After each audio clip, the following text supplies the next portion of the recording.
Welcome! In front of me I have Amazfit GTS 3 and I'm gonna show you how to force restart this device.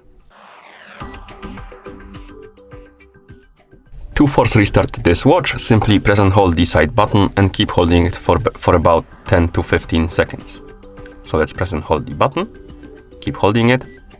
You'll see the Alexa pop-up and also the power menu. Once you see the power menu, keep holding the button until the screen turns off.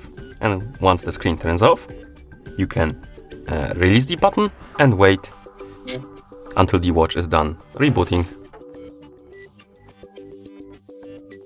As you can see, we are back in the system. And that's how you force restart this watch. Thank you for watching.